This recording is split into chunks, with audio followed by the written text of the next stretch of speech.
এই যে ভাইজান, হ্যাঁ, উনি কিন্তু শহীদ ইসলাম ভাই কিন্তু আসলে মূলত একজন আশেকের আছে, তার মাঝে একটা ইশক আছে এবং একটা আন্তরিকতা আছে।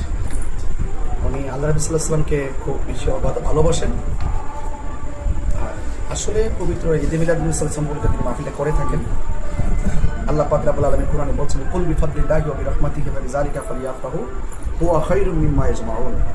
ফালিয়াফরাহু মানে হলো আল্লাহ পাক আদেশ করতেছেন তোমরা রহমত পেলে আনন্দ করো। তো রহমত পেলে আনন্দ করে আদেশ কিন্তু আল্লাহ পাকের, এখানে নির্দেশ আসছে কিন্তু। তো নবীজিকে পেয়ে আমরা তো সবসময় আনন্দিত হতে পারি।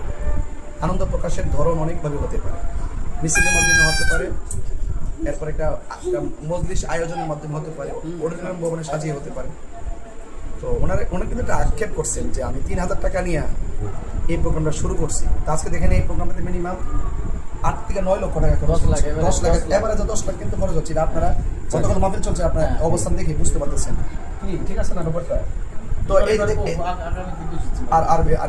তো এইভাবে কিন্তু উনি কিন্তু এটা ৩,০০০ থেকে যে চালিয়ে গেছে, আমার মনে হয় ওনার একটা প্রেম ও ভক্তি আন্তরিকতার যে আছে, এটা কিন্তু একটা ভালো একটা বই প্রকাশ কিন্তু ওনার অ্যাক্টিভিটিসের মাধ্যমে কর্মের মাধ্যমে কিন্তু প্রচারিত হচ্ছে।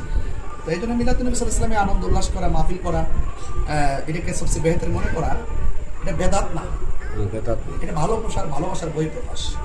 নবীজিকে পেয়ে আনন্দ মিছিল করা, এটা কিন্তু বেদাত না। বেদাত শুনলে খারাপ মনে করার কোনো কারণে, বেদাত একটা আছে ভালো আর একটা আছে খারাপ। যেমন আমরা তো টঙ্গি ইজতেমা করে, এটা কি নবী যুগে এরকম ইজতেমা ছিল? এটা সহি ছিল তাবলীগ যারা করে, এটা কি আগে ছিল? আমরা জানি রসুল 5টা, ওনারা বলে সহি রসুল।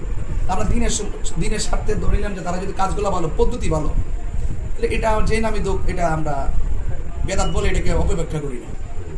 আমরাও তো মিলাদুন নবীকে যেটা করি সেটা করি, আনন্দ করি, দুরূদ শরীফ পড়ি, মিলাদ কিয়াম করি, আবার বন্টন করি। এটা নিয়ে তো বেদাত বলতে এটাকে নষ্ট, খারাপ, এটা জায়েজ না, এটা বলার সুযোগ নেই, তো সেই জন্য আমরা আমাদের জায়গা থেকে এটুকু আহ্বান করবো। আমি আবারও বলছি, যদি আপনার ভালো না লাগে আপনি করে থাকেন, যারা ভালো লাগে তারা করবে।